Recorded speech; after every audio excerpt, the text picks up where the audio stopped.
That's how we own it. What's up, family? It's your girl, Tamika D, Mallory. And it's your boy, Mysonne, the General. And we are your hosts of Street Politicians, the place where the streets and politics meet. What you been doing, Mysonne, other than being on the internet educating? I'm just gonna leave it there for now. I mean, you know, sometimes people need to be educated, man. I tell people, I'm Malcolm, I'm not Martin. You know, I got a warrior spirit. It's different for me. Not saying it's different type of warriors. I'm not the turn the other cheek warrior. I'm the one that's going, you know, you put your hands on me, you're going to lose it. So anyway, but my weekend was filled with educating, actually. You know, shout out to Paterson, New Jersey. They had their second annual mental health, what would you call it? It was the mental health conference and concert. You know, so this is the second time that I've been invited there. It's always a good time. They bring all the kids from, you know, from different schools in Paterson and different areas in Paterson, and they come out. Shout out to the young boy, D Sturdy, Rowdy Rebel, DJ Bobby Trends was there. It was a dope event, man. They had panels, and they broke them up into men and women, and they had mental health panels, 3 different mental health panels where I learned a lot. You know, then I had my own segment where I talked about gun violence and trauma. I talked to the young boys, you know, I felt like it resonated with a lot of them, you know, so it was really dope. It was a really dope event. Shout out to my young boy, Robert, who was with me, who's my young mentee right now. I've been dealing with him, and he's coming up, young, smart, young kid. Him and my youngest son, Keston, he was holding Keston down. Keston gets hungry every 5 seconds. You know, he'd be like, Dad, when are we leaving? He wanted to just go play video games, but they both enjoyed themselves. So that's what my weekend was for. So you had your mentee with you at your event, or was he a part of the event? He was just with me. He came, he rode out with me. You know, he knows about the Philly goats. He's D-Star, he knows about all of them. So he's hype. And, it's funny that young people do have their own underground thing going on, because they be knowing each other. Like, they know before there was, you know, before people knew Lola, what's her name, Lola Brooks, and certain ones. My makeup artist, who may not be that young, she's younger than me, she was like, oh, you got to know Lola Brooks and this and that. And I was like, who is Lola Brooks? And then Lola Brooks appeared. So, you know, they know one another. They follow the underground. So let me see, what have I been doing? Boxing, that's my thing. You know, I've been telling, we talk about it all the time. And you know what? My boxing coach said something to me that, like, really, it clicked for me, like, this is where I'm supposed to be. He said that I was having this problem with my finger. It was hurting every time. It still hurts, actually. So I think it was like right before being jammed, like almost there, but not really. So it's been hurting on one side.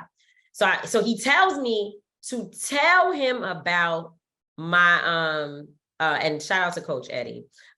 He tells me to tell him when things bother me. So he knows, like, maybe the wraps are too tight, maybe they're not tight enough, maybe different things. But never do we really deal with the things that I said hurt. It's like he hears me, he's like, oh, okay, cool. So anyway, I told him about my finger, and he's kind of like, you got to punch right. Like, that's what it is. So when we were punching again, after I've told him about the finger, I kind of like hit and move back too quick instead of like pushing all the way through a punch. And so he looked at me and he's like, you can't hit your problem or your obstacle and be afraid and snap back. Like, you got to go all the way through the problem, like all the way, punch all the way through it. And I was like, damn, okay, these are the life skills that have absolutely nothing to do with boxing, but it has to do with your approach to life. And I see how, and it's been like 5 or 6 other things that he said to me, like, you know, when I'm doing my sit-ups and it's the work, oh my God, the worst thing ever. And he's like, ain't nothing free. Like, you just ain't gonna get it free. You might as well love the pain, because the pain is everywhere. It's at every turn. It's nothing you do in this gym or out there in your life that's just gonna feel free and easy if you want it to have results. And I'm like, damn, I see the connection. So I really, really love my boxing lessons and this boxing journey that I'm on.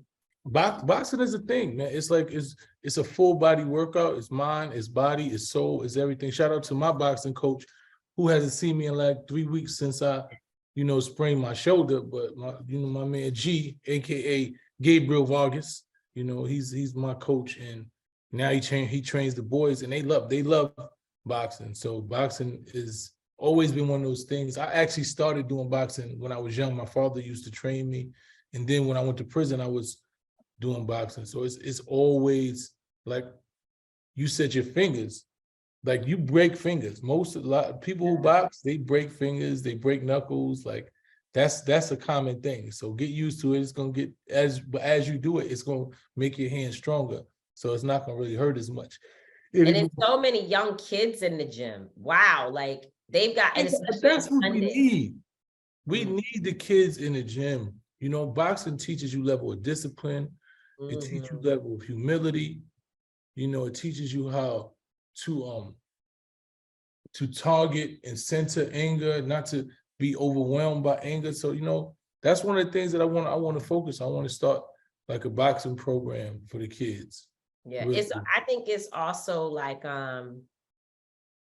it's kind of it really teaches you to think and move, or think and stay, where sometimes people are just like just moving without purpose or direction, but boxing slows you down just enough to be able to think about your next step, but you still got to move your feet. Like you constantly have to be in movement and still enough mentally to see what's coming and what's all around you. And that's something that a lot of people don't know. Like as soon as there's danger, people get frazzled. They can't think, and that's a lot of why people make bad decisions, like going to get a gun or running, being afraid in the movement, because once the danger comes, it's like, oh, I hear police sirens. So now we're about to get arrested. It's time to run off the protest line, and it's a lot. So I'm with it. But sports seems to be the thing of the weekend, because I'm not allowed to talk to my father. I can't talk to my son. I can't talk to nobody. No man in my life can I even communicate with. Can't call you, can't call nobody. It's playoffs, man. You can't call nobody during the playoffs. This is a good week. The Knicks, they made it to the playoffs. They lost, the second round. They lost the first game to Miami, but it was a good game. I'm still rooting for the Knicks. We need y'all. Come on now. Get us out this second round, man. Come on, Knicks. And man, Chef Curry, though. Why do y'all still put so much faith in, the Knicks? And I'm a Knicks fan. I don't even like basketball. I'm not that. Let me go backwards. I cannot say I don't like basketball, because actually I love basketball, but I am not a sports aficionado. I don't know all the things, but I do like the Knicks. It's my home team. I get it. But y'all be swearing they gonna do something every time that. But they look like they can do something. You know what I'm saying? Jimmy Buckets him and Kyle Lowry was tough yesterday, but they still look like, hopefully we get Julius Randle back. Brunson is playing at a high level. They playing. They just need to be a little bit more focused. I think Jimmy Butler wants to win more than they do at this point. So that has to change.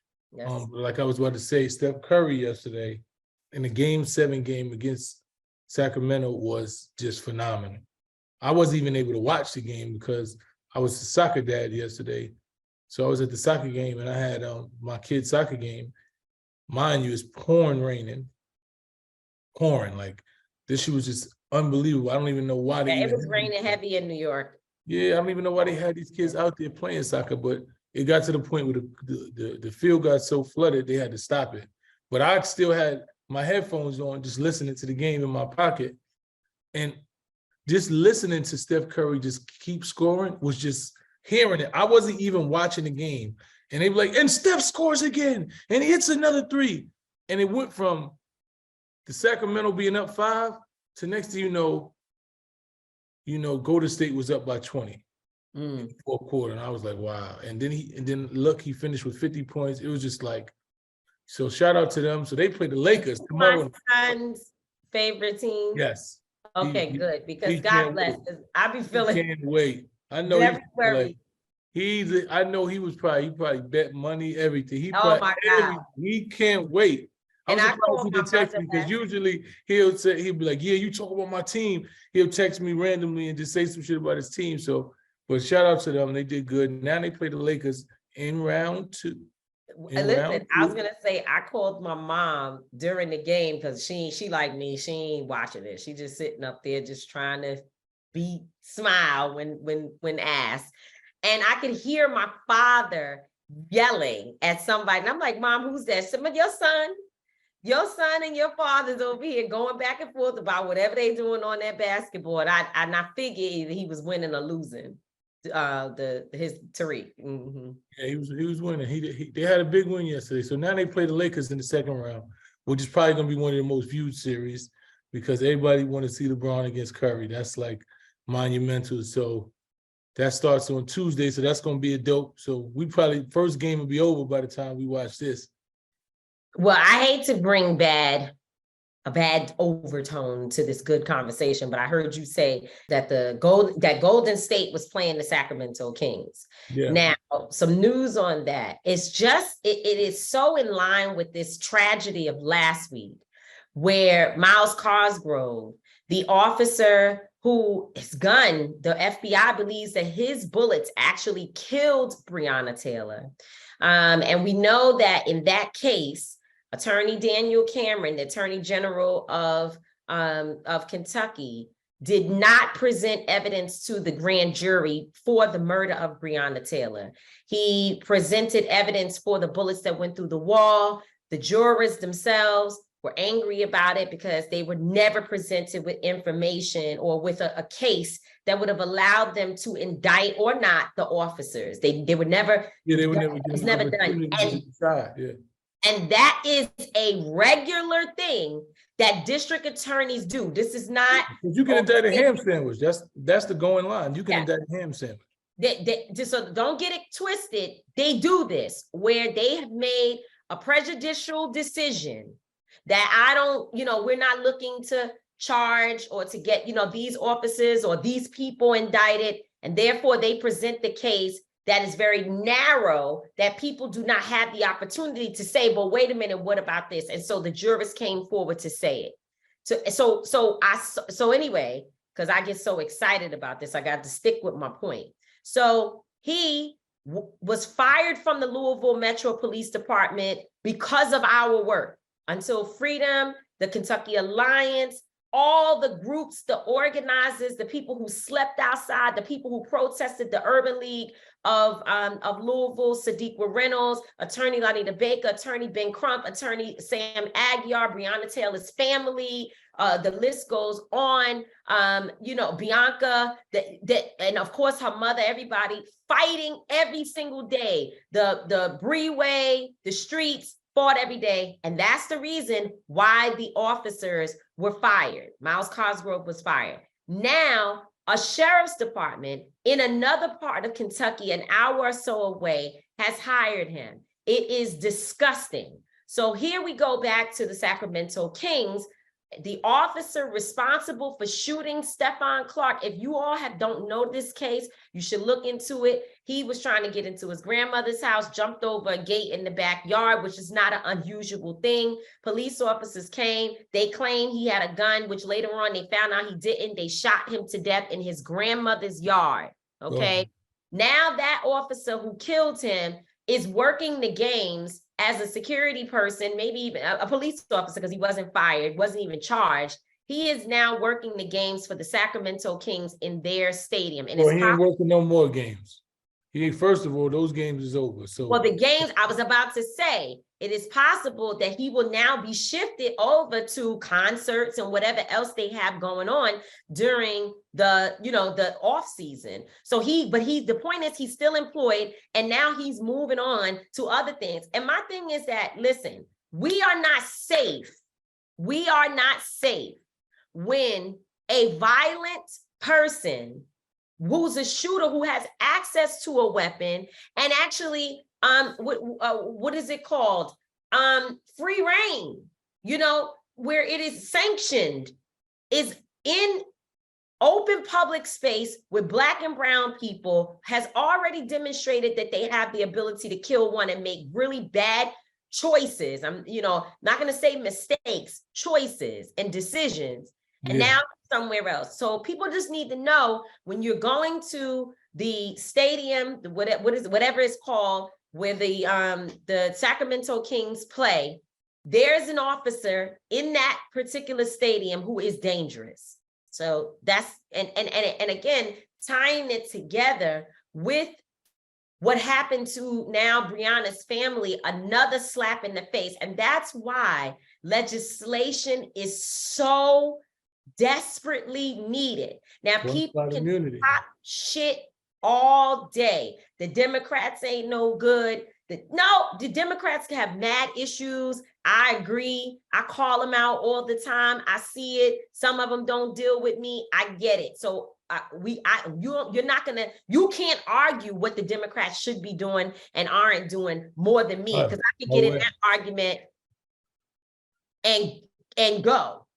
But I know one thing: the Republicans are the ones blocking the ability to pass legislation. And it's not just, let me go back, the Republicans are overwhelmingly blocking our ability to pass legislation that would stop these officers from getting fired from one place or being involved in the shooting of an unarmed individual or some other egregious act, and then going to a different county and working in another place. That is something that we want to see passed. And currently there's no legislation even on the books. The overwhelming majority of Democrats in the Senate and in the House support legislation that would fix some of the policing issues that we currently face. Is there more that needs to be done? Absolutely. But still, you have to call a spade a spade. So we can go and I know some people say, we don't care about that. Oh, so what you're saying is you're cool with the fact that the officer who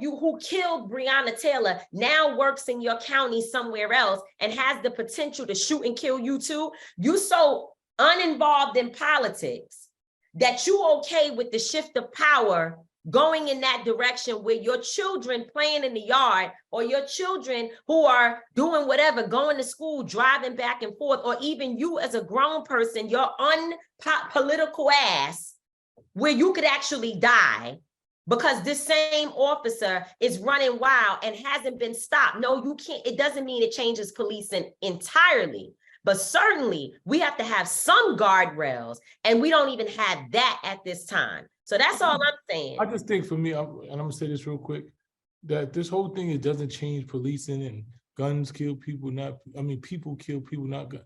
Those things, these narratives are just so false, because we can point out in different countries where policing is done differently. We can point out in different countries where with lack of access or less access to guns to people who don't deserve or even qualify to have them results in less deaths. So we can point these things out. So when people keep saying, there's no universal thing that makes you think that police aren't going to change or this and that. They are going to change when legislation makes them change. Right. There's consequences for poor acts. People are going to stop shooting people when they can't get a gun. When you're angry and you can't get a gun because you don't qualify to get a gun, because you haven't passed the mental health part, or you don't meet the criteria to get a gun, or somebody who has a gun who's doing monthly check-ins and doing mental health, tests every year or whatever. Every year, right. Month, or buy them, especially if you have certain guns. I think you should be going to get a test every other month, because people deal with mental health issues. But you should definitely have criteria. Hell yeah, it should. A high level. AR-15. I got an AR-15 in this house, and I'm dealing with shit all the time, and nobody's checking on me to see if I'm all right. And I walk outside one day and be like, fuck, I'm gonna take my life, because people kill themselves every day. And a lot of what's happening in these killings is killer suicide, right? So they plan on, I'm ready to take me out. Now I got this AR-15, I could take about 15, 20 more people out with me. And that's what's happening.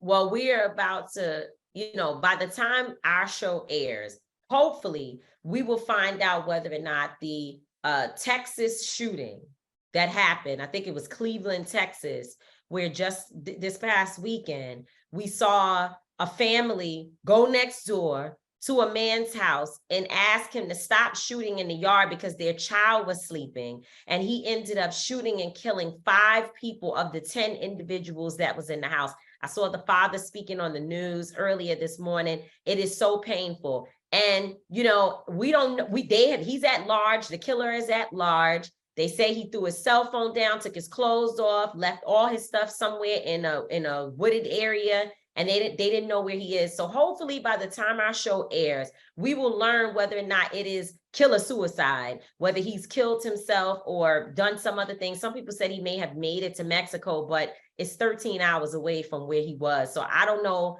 how you get there. Unless our friend Jamie said, well, you know, they think all of us look alike because he looks like he's a brown person. You know, he's not white. He looks like he's Latino, right? Or something like that. Something of the Hispanic descent. So I don't know if they just assume because he's got a cap on and he's moving around looking normal and let him bust to Mexico. But I don't think so. Usually when they put that APB out on you, baby, they catch your ass. So you might be dead. Somebody gonna get you. Somebody gonna get you. Well, it's Mental Health Awareness Month. These are the first few days. And, you know, you said you spent the weekend in a space dealing with young people and mental health. And, you know, we can't focus on health and wellness is the biggest topic of a lifetime. Finance is important. Social justice is important. Civil rights is important. But we just came from talking about you can't even go to the neighbor's house and say, yo, could you please, you know, keep it down. You shooting in your yard because we got a baby in here asleep. You can't even do that because you can be murdered. I mean, a massacre can happen to you. Assassinated. So many people are dealing with mental health challenges. And by the way, I'm not saying they still should not be held accountable for their actions. It's not an excuse, but it certainly is a reason the whole country has gone stark, raving mad. People are out of control. And I'm seeing it every day, every single day. Every day I hear that somebody is dealing with mental health issues. I'm watching young kids are dealing with mental health at a rising rate. Or maybe they've always, but I just think that's different. My awareness and me just paying attention and hearing, you know, stories and seeing what they're dealing with and just understanding how these things are impacting them and how serious they're taking certain shit that I've never taken as serious before. Like I realize there are a lot of mental health things going on in society right now. And I'm saying, I think it's spiritual warfare. Right. You know what I'm saying? Because the mental health and a lot of these things are, it's like they have demonic twists to them. You know, a lot of the things that when you listen to what is controlling the minds of our kids, what they don't have, clothing and this and that, and being better than people, these things are mentally impacting these babies, man. And it's just like, yo, when I listen to them and I see what they deal with, I'm like, yo, you can't put that much stress on yourself. Like you got to give yourself some level of grace. You got to calm down. You're a kid. You can't think that you're gonna own the world today. Like there's a process to these things, and I just, I'm praying for these kids. I hear you. Me too. Well, let's get into mental health. Our guest today is a mental health expert, and I'm looking forward to what she has to say. Dr. Lauren Joesphs is joining us today. She is a social behavioral scientist. I love Black women. This is like so big. And she's also the CEO of Visionary Vanguard Group, which is a consulting firm that does research and evaluations on the outcomes of under-resourced communities. So that's a big, powerful title. And when we're talking about mental health, it seems to me like even when a community is under-resourced, if you're doing your research, you got to be finding out that there's some mental health challenges that come with that. And so we're excited to have Dr. Lauren Joesphs to join us on Street Politicians today. Thank you. It's a pleasure to be here. Thank you so much for having me. Well, thank you for being here, Dr. Joesphs. So on this first week of Mental Health Awareness Month, like I was just having this conversation with Tamika. I've experienced that our youth are dealing with mental health at rates that I didn't even know existed. You know, according to the statistics, is it worse than it was? Is it better? Like statistically, what do you think is happening? Is it worse or better? Actually, the statistics have been similar over time. 1 in 5%, one in 5 individuals experiences a mental health concern over the period of a year. What has happened though is with the COVID pandemic, with social isolation, with children not being in school for a period of time, and just different ways of socialization being interrupted, that has caused some concerns.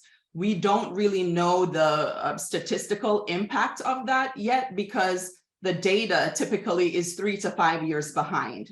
So what we're experiencing now, we won't know, we won't have the accurate statistics to say this is a shift, but what we feel and what we see in our practices suggests that there is. So basically what we're dealing with right now is a result of things that happened 3 or 4 years ago. So we ain't even really, the data hasn't even come out for the last couple of 2 years. So, wow. No, there's preliminary information, but we don't have the whole picture. Wow. That is very, very important, what you just said. And I don't want it to go over people's heads because you picked up on it too, Mysonne, immediately. What you are saying is that every 3 to 4 years, scientists and analysts rather, do work to, you know, sort of examine what's been happening in a time period, and they come out with studies that provides data that people use for medicine, Right. for whatever, for even policy, all of that. And at this point, the pandemic doesn't even fall into the time period where we know the full extent of what damage has been done to people mentally. Absolutely, because we take retrospective looks, meaning that we look back. It's very rare that we can prospectively examine concerns that are being addressed. And what that means in research talk is that we're not looking from today forward, we're looking and examining what has occurred. So you're exactly right.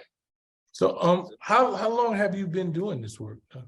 I have been a licensed psychotherapist for 23 years, and I have been a behavioral scientist since 2005. So that's probably 18 years if my math is correct. So for a long time. What was the driving force for you to get into this type of work? Like, what was your background and your personal life like that led you to this work?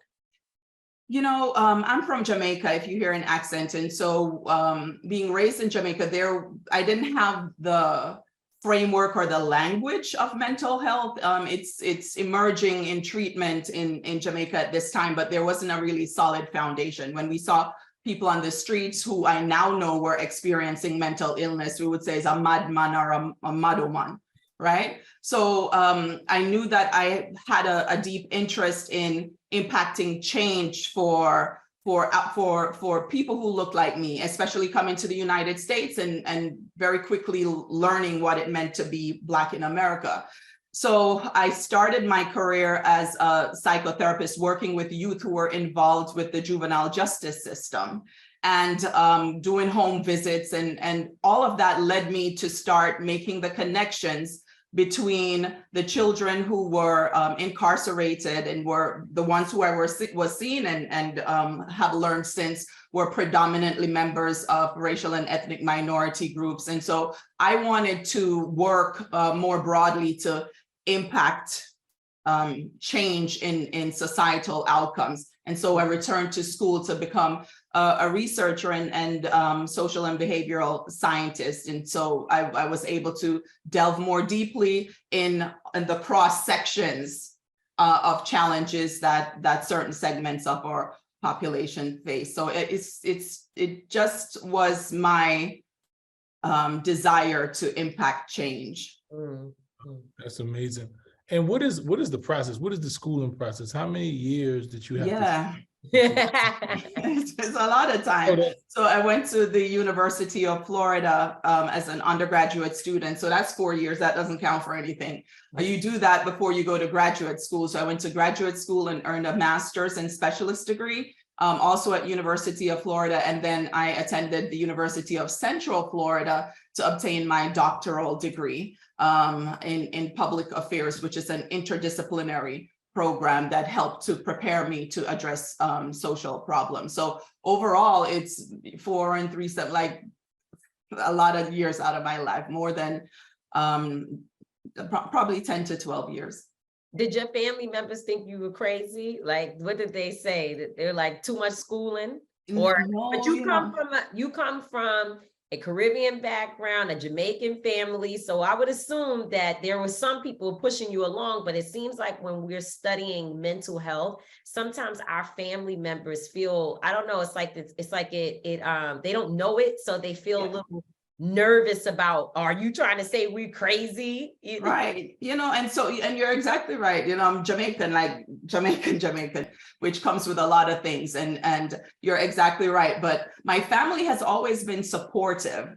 I knew that education was not an option. It wouldn't have been an option if we stayed in Jamaica. And it certainly wasn't an option when we came here. But what I had to do was to educate my family and bring them along. It's like, sharing terminology, the way we talk about people who are experiencing mental health concerns, so that we're not ostracizing them and otherizing them, and so because that's a whole thing. So for those who are close to me, that there was a fair share of work that had to be done and still continues. You can't say like, you can't call people retarded and stupid. So I want to, this is kind of a serious question. We're dealing with a lot of mental health, and we're dealing with a lot of suicide and actual homicides. Have you dealt with anyone who's either lost their life by taking their life or taking a life that you would particularly dealing with in one of your patients? None that completed that. Many who had suicidal ideation, meaning that they had considered it. And there's a whole host of other people who are not actively seeking means to end their lives, but what comes across and what has come across in therapy is that I wouldn't mind if I got hit by a bus. I just wouldn't go through that. So there are people who have suicidal ideation. There are people who have attempted suicide, and people who have died by suicide. And then there's a whole host of other people who just wouldn't mind if a brick fell on their head and ended their life. And it's very sad. So it's not, sometimes what I see is that people think that individuals who are experiencing that level of sadness or disconnect or sense of hopelessness are remarkably different from us, but that's not the case. What I found is that we all have a certain capacity, right? And we oftentimes don't have the appropriate outlets to address the difficult emotions that we're having. And it compounds over time. And there was a study that came out a few years ago, which showed that because in years past we used to think that people who ended their lives were depressed for a long period of time, and then it led to that. There's bodies of research that also show that people in the moment of something specific happening, that they make a choice that ends up being a final choice. So that it just is a whole host of factors that we have to be mindful of. It's not just one look of a person, one set of experiences. It's very broad. When you say that, it makes me think of Twitch, the guy who was the dancer, sort of the hype man on the Ellen DeGeneres show, how they show you pictures of him and his family the day before, like dancing. His, family members, they didn't really have an idea of him being suicidal. And then boom, This just happens. And and I get your point that sometimes in the moment, and I've seen this actually with young girls who are either trying to show the boyfriend how angry they are, or they're so upset about a breakup or something. And even I guess it happens with men, but I'm saying my personal experience has been with young women that in the moment, they're like, I'm gonna, slit my wrist so he knows how much he hurt me, or I'm gonna do it. And then boom, they could either be dead or they could be really close to death. Yeah. That's just, and it's something that some of us can't fathom. But when I simplify it like that and talk about young women that I have seen in those situations, I'm sure that there are other women that's like, damn, I remember when I was 16 and I was so angry that he left me or I caught him with another girl that I thought about doing something to get attention. Absolutely. Absolutely. And the thing, when we hear about suicide, we see a lot of men complete suicide. And so I'm glad you brought up the topic of women and girls, because it's not that women and girls are attempting less, it's that less lethal methods are used in the attempt. So with men, there are more firearms that are used, which is more deadly.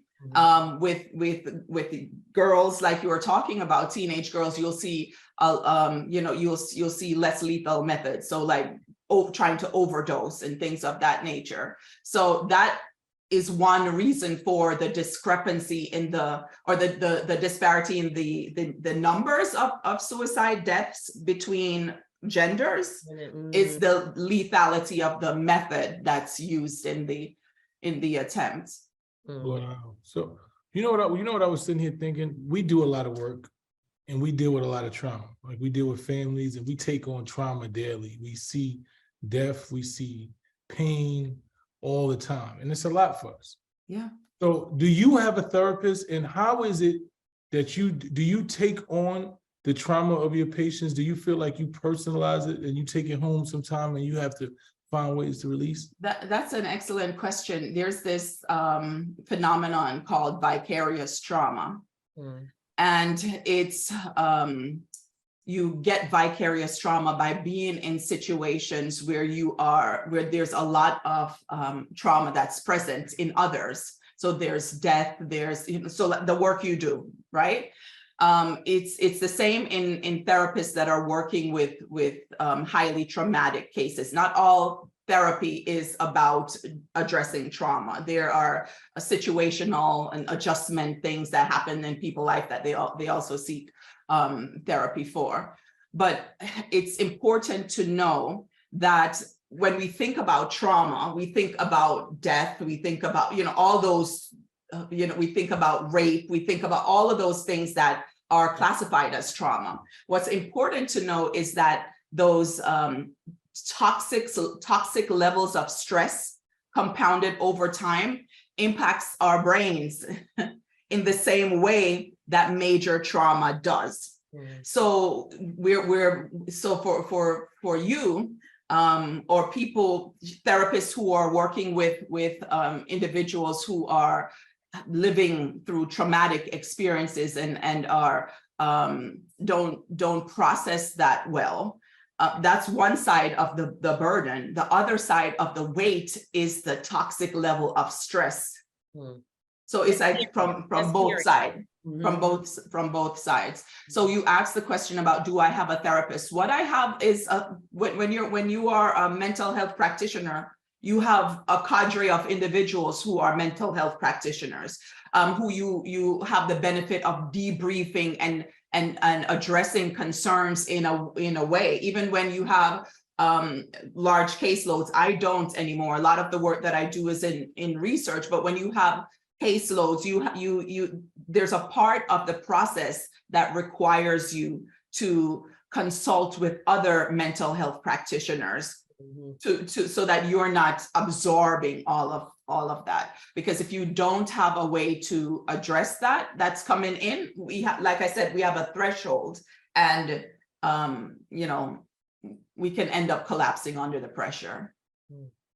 Wow. I mean, it's so deep that it's like a pause. It's a cause for a pause. just to think through, as you said, it's a stressful thing to even hear the stories constantly and to take to bed with you. How do I advise this person, or what more can I do, or am I showing up the right way? It's true. You know, I experienced it, and it took me to a very dark place between the years of trauma that I have been taking on by dealing with families and working with people who have been through unthinkable pain, or who are experiencing unthinkable pain. And then also having my own trauma, all sort of colliding. It's a lot. And, you know, I think therapy is probably one of the most helpful things that I do now. And then there are some people who need their medication. Like, you know, I know we say we don't want to take medication, try natural remedies. I get that. I support that. I try my best. If something is wrong with me, not to go straight to a pill or whatever, a cold, you know, any of those things.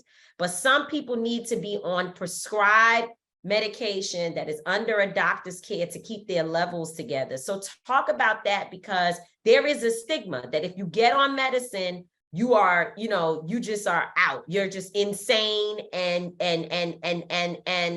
there's the stigma is embarrassing. Right. People don't want you to know that they're on medication. Yeah, you know, and if you really think about it, there has been an evolution over time of what illnesses have stigma attached to them. Decades ago, people didn't want to say that they had cancer. You know, I remember people, it's like being, and this was when I was very little, there's a family member, nobody wanted to say cancer. Now, when we think about it, in 2023, that sounds like wild, right? But when medication is an important part of treating mental illness, particularly persistent and pervasive mental health disorders. It's important, though, to know that the research shows that medication and therapy works best for those who require medication, because while the medication can, you know, as you said, you know, just let's just say colloquially balance your levels out or whatever, it doesn't teach you how to deal with your mental health disorder. It doesn't teach you how to deal with the difficult emotion. It doesn't teach you how to cope. And so it needs to be a two-pronged approach for individuals who need medicines. We wouldn't say, you know, there's no shame if somebody has to take medicine because they have high cholesterol or heart disease or, you know, a host of other chronic conditions. For individuals with persistent and pervasive mental health disorders that are chronic, it should be no more shame than addressing our physical health needs, because if you want to think about it, it's a brain-based disorder. So it is, you know, we're treating the basis of that when we use, when prescriptions are involved. But do you believe in lifetime medicine, or are you the type of behavioral scientist who believes that it's possible for people to move off of it? Because I think that is one of the concerns of our people, of Black folks, that once you're put on medicine, especially by white doctors, it's like they're upping the dose, right? They're telling you, because I was being told when I was having my mental health issues that I needed to be on Ritalin and a couple other like I don't know how to psychotropic medications. Exactly, psychotropic medications. When in fact, I take something now twice a day that is not that. It literally helps me just not be excited and nervous. It helps me with anxiety. And I'm doing, I mean, I think my son knows from knowing my struggle and watching me over all these years. Don't do that, my son. But watching me over all these years, he knows if I have not taken my medicine, it is very clear to him and other people around that, hey, you all right? You know, you straight? Do you need to, you know, did you get your medicine today or whatever? And that accountability helps me.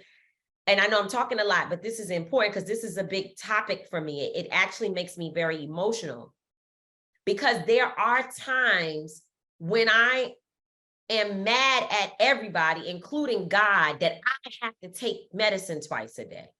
And so sometimes, because of the fact that for the initial hour or so, it can make me tired, right? Like I feel like I need to maybe rest. So I have to take my medicine before I get moving so I can, get that part off of me. It's not always convenient. I don't always want to deal with it. If I don't want to go to sleep yet tonight, Right. you know what I'm saying? And so sometimes I fight it, but then the next day it is so clear that I didn't take my medicine. I'm anxious and whatever. So do you believe in helping people to work towards getting off of it? Or do you think that once you're on something, you should just stay there until forever? Yeah, well, anyone who says that when you're on something, you should stay there forever is not informed. I cannot speak to, as a licensed practitioner, I cannot speak to a specific issue if I'm not the person who's providing the intervention for that person. What I will say is that in many cases, depending on the diagnosis, it might be situational, right? And so it's important to be under the care of a mental health practitioner so that the symptoms can be addressed and the medication modified over time with the treating physician.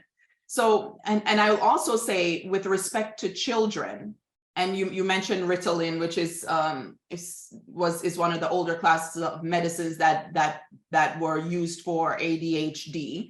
Mm-hmm. Good physicians will tell parents that there are certain times when the child is not to take the medicine for a couple of days on a weekend or so, or so, to see what the symptoms are like, because that's how you recognize if there are changes being made. The brain is very malleable, and particularly in younger children, the brain is trying to work itself out. And so there are opportunities given for children who are on various medication to make adjustments and ultimately stop taking medications if the symptoms resolve itself. For adults, the same is also true, because not in all cases is the underlying cause of the mental health concern, which is the basis of the medication. In not all cases is it chronic. It can be something acute based on factors that have popped up over the past 6 months or a year, and which can be resolved with a plan that's developed by those who are participating in the treatment plan development process. So do you have children? I have one son. Is he crazy? Does he drive you crazy? Stop saying crazy. I'm being, listen, my son actually has special needs. You can't use my kids is crazy. Yeah, no, he doesn't drive me crazy. My son has special needs. And so he's well, I don't 8 mean years it. old. I meant it as just like a joke. No, I didn't take it as that at all. I'm not that, uptight. I saw the spirit in which you were asking the question, but no, I have one son. He is in 3rd grade. He's doing well.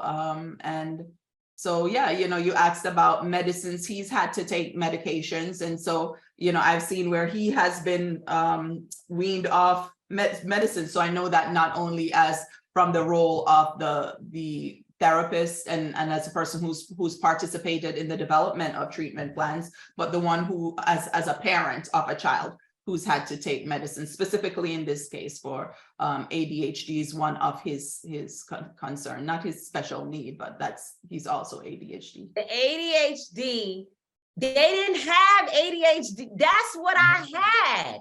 All my life, I had ADHD and it was undiagnosed. And by the way, half of my cousins have it too.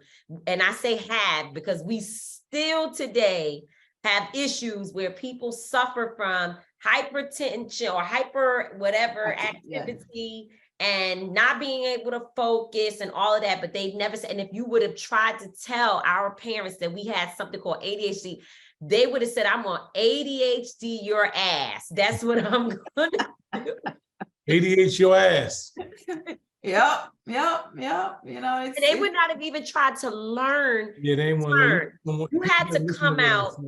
Yeah, you had to be born and live with something that was so far on the spectrum. Like you had to have you couldn't talk, or you looked a certain way that it was clear that there's an issue for them to actually engage in trying to figure out a mental health plan.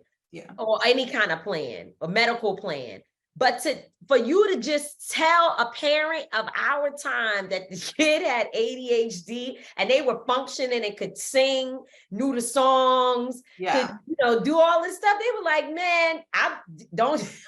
Yeah. You know, and the thing is, what happens, because, and it's still happening today, when children are not diagnosed, what you see is that they're mislabeled as problem children. You know, they're because it interferes with how you learn. And so you see children who are being classified as having learning disorders, or you see children who are misclassified as emotional behavioral disorder, which it's a pipeline in a lot of senses to the juvenile justice system in many schools. And so it's really important for us to be open to having our children assessed if someone has approached us with what they see from their professional lens. And so not just to cut them off. And you're right, there was a point in time, and it still persists today, particularly in some segments of our population where some parents are not trying to hear it. And then there's a whole other side of the population that wants to get their kids what's called a crazy check.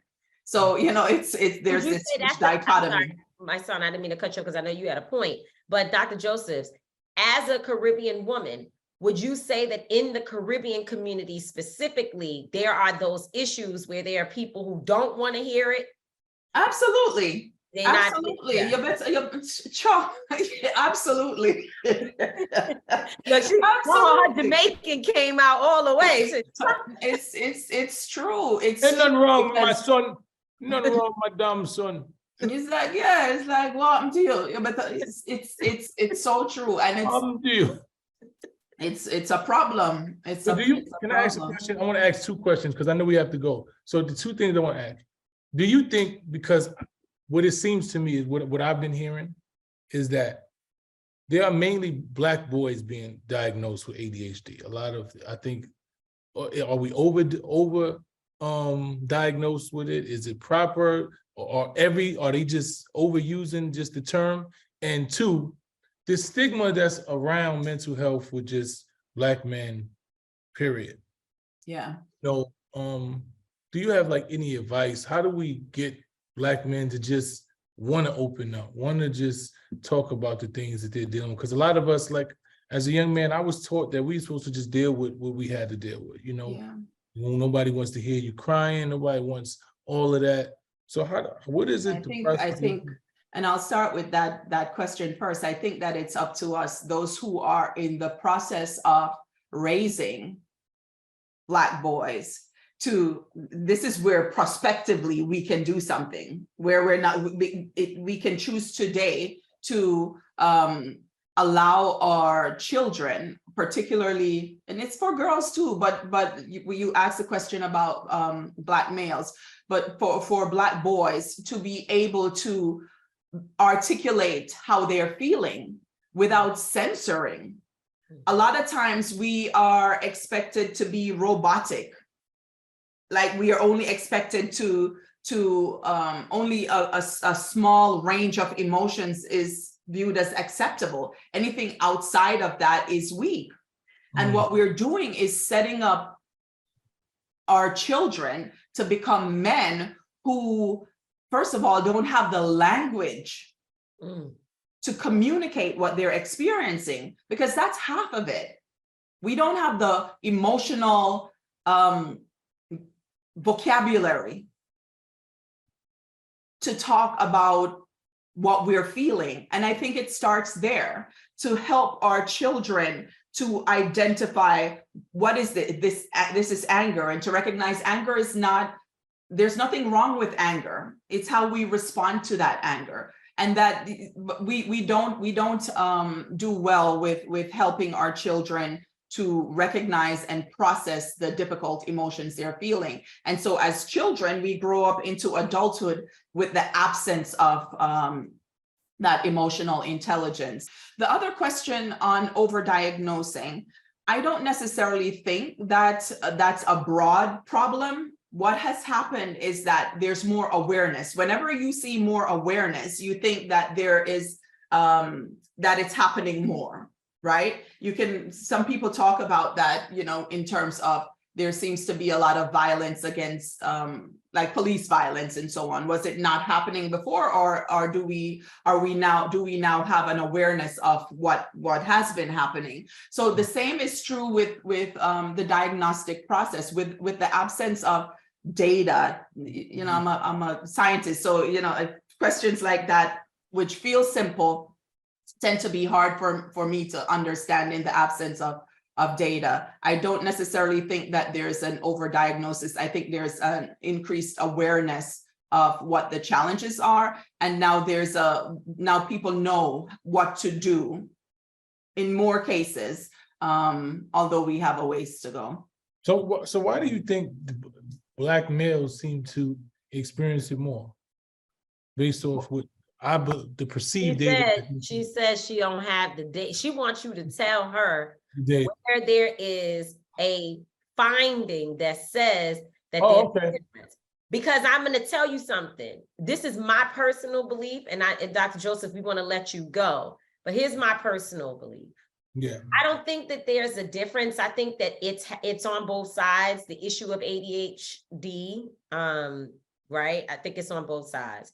I do think that people don't necessarily take their children or themselves to the doctor to figure these things out. And when you're dealing with boys, it can get to be so out of control with the school and the calling and the fighting and the whatever, that after a while they're forced to go somewhere to figure it out. And then they tell you it's ADHD. Whereas the girls, just because of the nature of us, we can kind of control it, like not control it, but it's just different.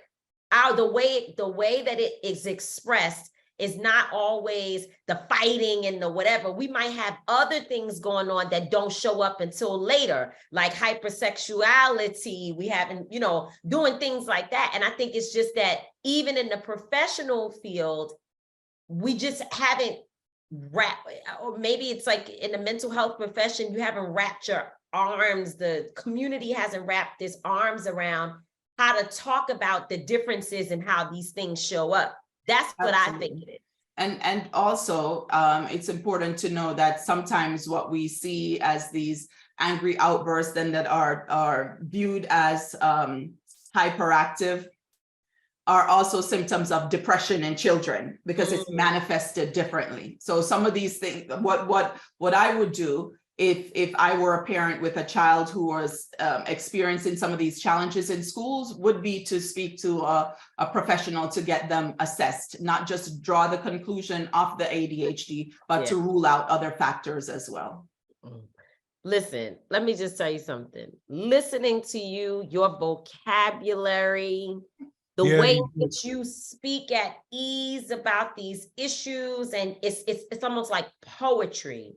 Oh, man. You are truly an incredible intellectual scientist, doctor, professional. I am intrigued by this conversation, and I have been thoroughly educated from you. I felt comfortable, and you have a skill set that is lacking in your field. Even for people who are at the highest levels, they are not as graceful and powerful as what you have presented to us today. My God. Yeah, you're definitely a jewel. We appreciate you. We got to have you on. You might have to be my therapist, because come on. The way that you My speak, son. it makes me feel so comfortable, man. So that's one of the things. If you don't feel comfortable, you can't really express things. So I definitely might have to listen. Thank you so much. That really warmed my heart. Brought tears to my eyes. I'm truly grateful. If I can ever be of support, please let me know. I really admire your work. both of you. And thank Get you for some the data on opportunity. him. We need the data on my son Lennon. That he's got the nerve to do this about me. The data is on you. If you want to get the data so that you can know what's going on in the minds of some people. My son. Thank you, Dr. Lauren. My pleasure. Dr. Lauren Joesphs, a social and behavioral scientist. Give Black women their credit and their flowers. I appreciate you so much for joining us today. Queen. Follow her, check her out, listen to the jewels that this woman is dropping on us. It's Mental Health Awareness Month, y'all. It's an important month. It's a time not to fix all of your issues, not to know it all, but to get in touch and in tune with what's going on within and figure out a plan for where and how to go forward. Thank you, Dr. Joesphs. Thank you. It's my pleasure. Oh man, Dr. Joesphs is amazing. You know, like you said, she is eloquent. She is learned. She is an expert. And you can tell that she is very well versed in her field. She's taken the time, and she just has the energy and demeanor that's necessary to be a psychotherapist. Yeah, she has it. She has it. You know what I'm saying? Everybody don't. She just makes you feel comfortable. She just has an energy. You know, it doesn't feel judgmental. It feels welcoming. You know, and it's dope. So shout out to her. She's a serious Jamaican woman, man. Okay. Yes, and you can tell she has a good, and she got a voice. You know what I'm saying? She's a little cute and everything. You know, you gotta have all the things. You need the things. You gotta have the things. Yeah, go ahead on, Dr. Joesphs. Yes, ma'am. So my I don't get it. It's completely off the record.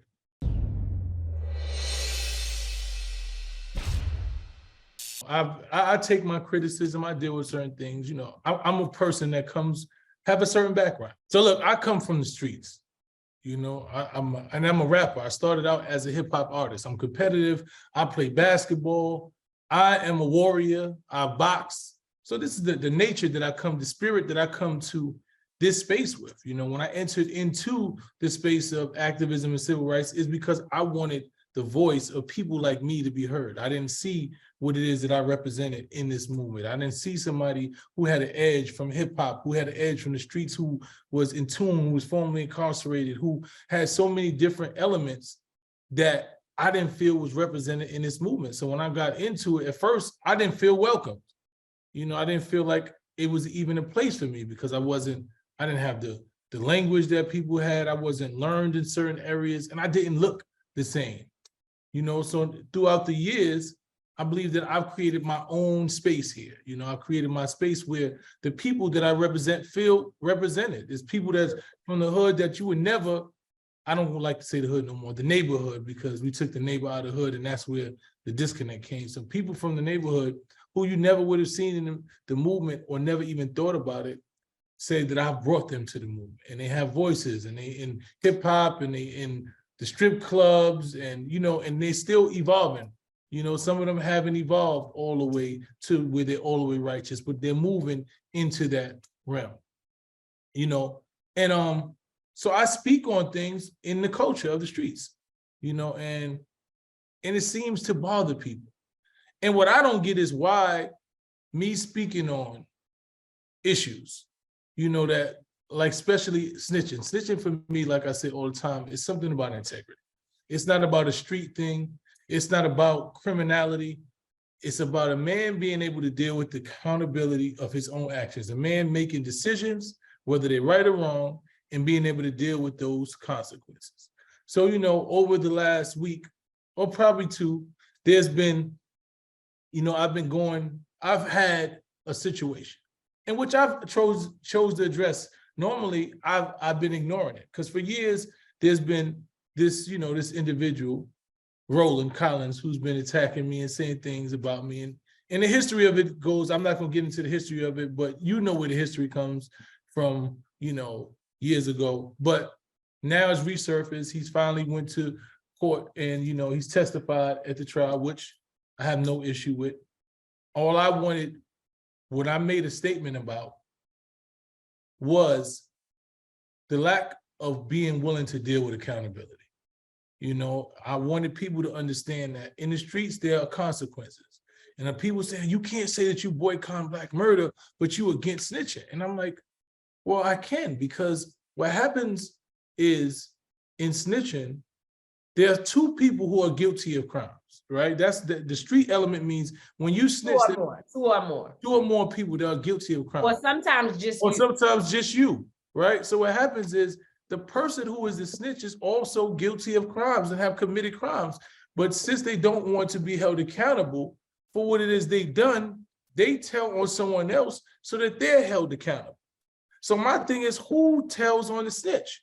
And the snitch is the most low-level individual, because the snitch not only tells on the individual to get out of the crimes, they also go back to the communities and repeat those same crimes and influence people to continue on the crimes. So you're not really saving the community. You're not stopping anything from happening when you glorify the snitch. Like, for example, Sammy the Bull told on John Gotti.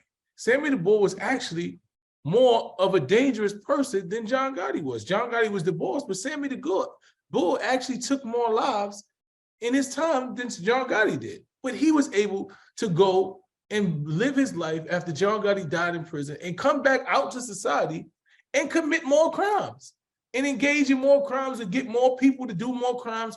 And so you're not stopping crimes by supporting snitching. If we acknowledge that the snitch, if we stop rewarding snitches for being weak and they still had to deal with their consequences, then you would see less crimes, right? You would see that if the snitch understood, I can't get away from this crime by telling on somebody else.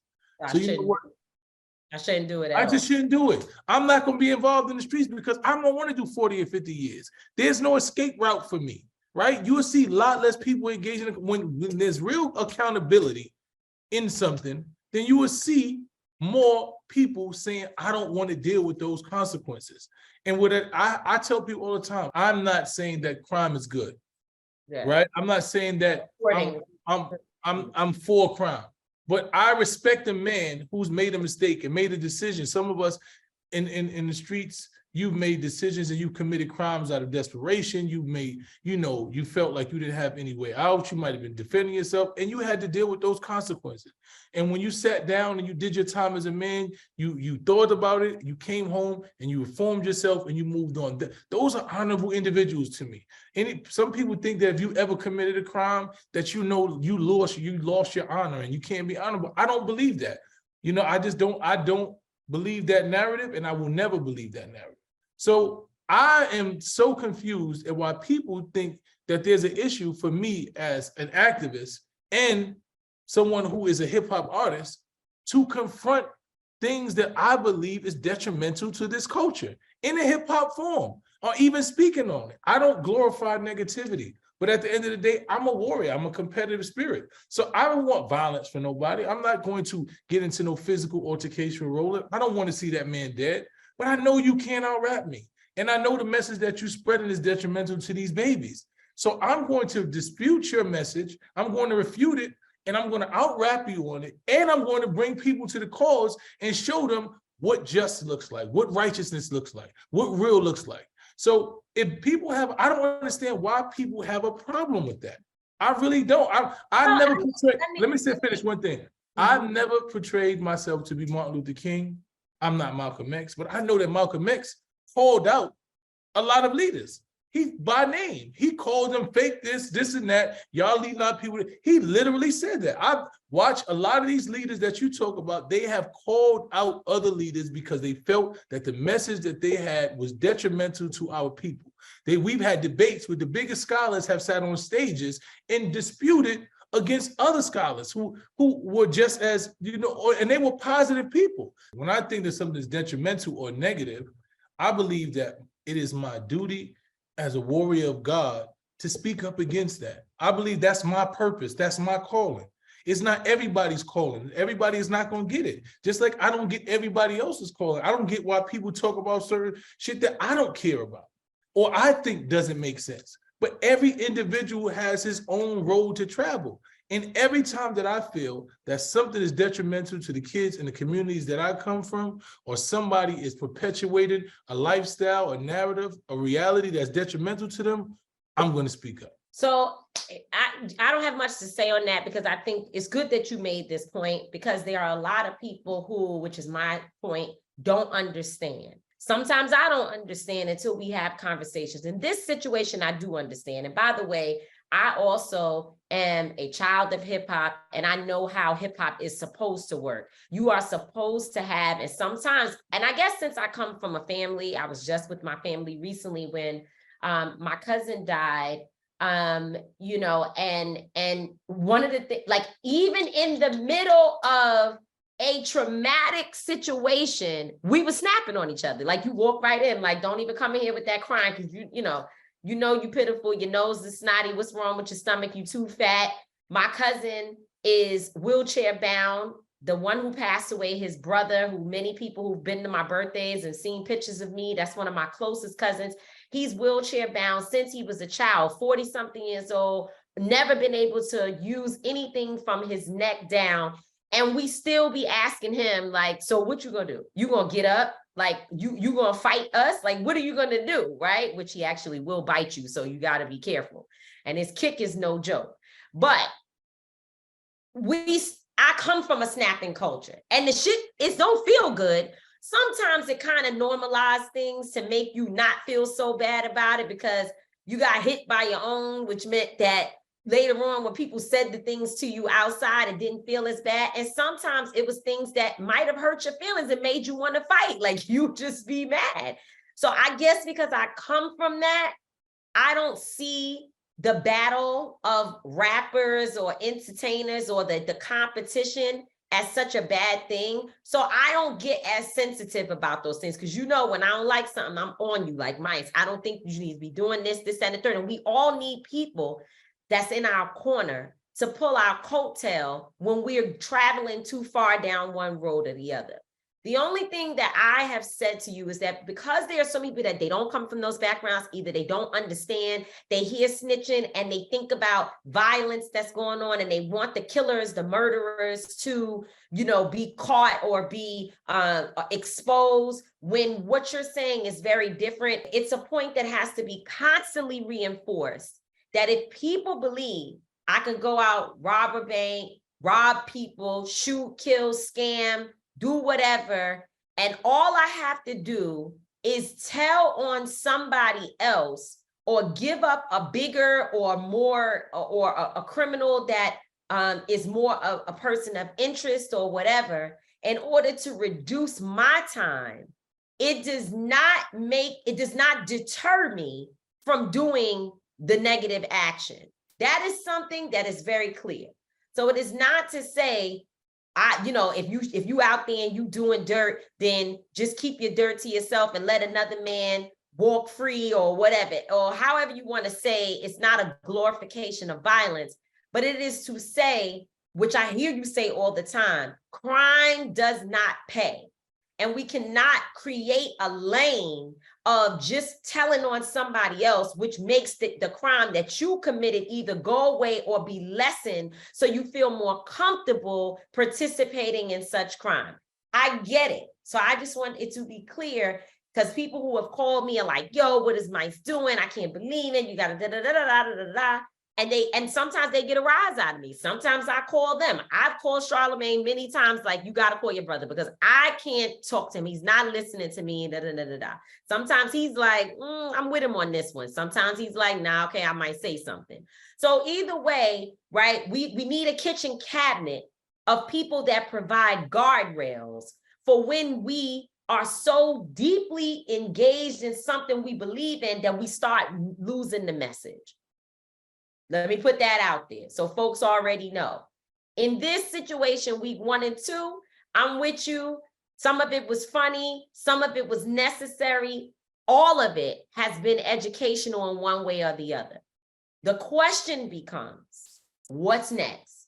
And what is the evolution from the point where we are? Because sometimes the people we're leading don't understand that it needs to stay in the place where it started. Yeah. And they become engaged in something that travels beyond what we're actually looking to do. So that's the question that we all have to ask ourselves. It's not something we get to answer today or tomorrow, but it is something that goes on. I never forget one after I told you about a member of an elected official who had done something to me, pissed me off, whatever. So the elected official comes in a room to speak in front of an event, and you lean over to me and go, like, and make a statement. I ain't even gonna say what you said about this elected official, but I was kind of like over it. But the mere fact that I had told you about it and you knew the shit she did was some bullshit, that you reminded me again in the moment. And I laughed to myself that when you tell your people who love you how you feel about something and they see that it hurt you or it upset you, or even they take it personal, you don't even care, right? They can take things to a place that their emotions are not where yours are. So that's the question. But I think for me is that I understand that, right? And that's why I respond in the manner that I do. I don't respond with disrespecting your family. You calling me names and talking about my mother who's passed away and saying my whole family can do this and that. I don't respond with those things. I don't, because I don't do that. What I do is deal with the facts, and I want to educate you, and I want you to know every time that you're not my enemy. I want you to know that I'm not trying to kill you. I'm not beefing with you. I'm not going to shoot you. You know, none of those things is there, but I'm not going to allow you to spread a message or send a narrative that's not real. And I'm willing to stand on that. You understand what I'm saying? So when I respond that way, it takes some of the pressure, because what happens is now the people who love me see, okay, Mice is fighting back. We don't got to fight for Mice, right? Mice is strategically fighting back. He's just not fighting the way they fight because he's bigger than that. I'm not going to fight that. So the next stage for me is my book, Raising Kings, the 12 Principles of Manhood. It shows what manhood is. It shows what de-escalate. This is a masterclass in we can have debates. We can have disagreements. I still don't want to kill you, right? And we can not like each other. We can not even want to be around each other. We don't have to all get along. And we can disagree, but we ain't got to kill each other. I don't want to kill you. I could actually not like you and don't want you dead. That's what I want you to prove. I literally just I don't agree with nothing about the man. I really don't like him, but I don't want to see nothing happen to him. I don't want him to get nobody else hurt though, right? Because he came back out here and he's continuing the same cycle, and he's grabbing friends that I know, people that I love, who not as far removed from the streets as I am. You understand what I'm saying? And I know how this could end up. So I have to talk to them. I have to have conversations with them and talk them out of things of that nature. I have to talk my friends and family like, nah, we're not doing that. We bigger than that. But we not gonna let this message go. We're not scared. That's why it's important. Nothing, no smoke. Yeah, but that's no smoke when it comes to this rap. But that is why it is also important to recognize that, you know, the thing, my son, that I've learned in life, which is a painful lesson. And it's not just a painful lesson, but it's been the conflict of my entire existence, doing this thing or being labeled as a leader, which is a high honor to me. It's a high honor and sometimes a tall order. And the thing that I have recognized is that oftentimes what I want to do and even what I think is the right thing to do has to be adjusted, because I'm now in a position where I'm speaking to the whole and not the few. Mm-hmm. And so as a leader, my only advice to you, right, in front of the world of street politicians that listen to me, is that everything we do as humans has at least a little bit of ego drivenness to it. Yeah. And so, and ego is important, because ego is the thing, right? When people try to say ego is all bad, it's not. My old boss, Reverend Sharpton, used to tell me that ego sometimes is the thing that helps you get up and be courageous enough and bold enough to speak out when you're shaking in your boots. But your ego says, oh, so-and-so ain't gonna speak better than me, or, you know, they not gonna try to look like I don't know the issues and can't step to the mic. But that same ego has to be examined on the other side. So you just have to always walk that line. And it's so, and to your point, you said the most powerful thing. Every man and woman has to walk their own path and their own journey. So that's it. That's it. You know what I'm saying? Look, I ain't got nothing else to say, man. We done said it all. Integrity over income. We outside, man. Thank y'all, street politicians, for supporting us. Shout out to Lauren Joseph for being here. Dr. Yes. Lauren Joseph, the immaculate Yes, she's amazing. psychotherapist Yes. that was here with us today. She is amazing. Look her up, follow her. She's amazing. Shout out to the Street Politicians family for continue to support us, you know, for letting us know that you love us, letting us know what you don't like. Continue to do that. Hit Street Politicians Pod Up. Give us some ideas, who you want to see on the show, what you want to see us talk about. #1 show in the world, and we appreciate y'all for making us #1. We appreciate y'all for keeping us #1. Once again, I'm not gonna always be right, but I was right today. Tamika D. Mallory's not gonna always be wrong. We will both always, and I mean always, be authentic. Peace. Listen to Street Politicians on the Black Effect Network on iHeartRadio. And catch us every single Wednesday for the video version of Street Politicians on iWomen.tv. That's how we own it.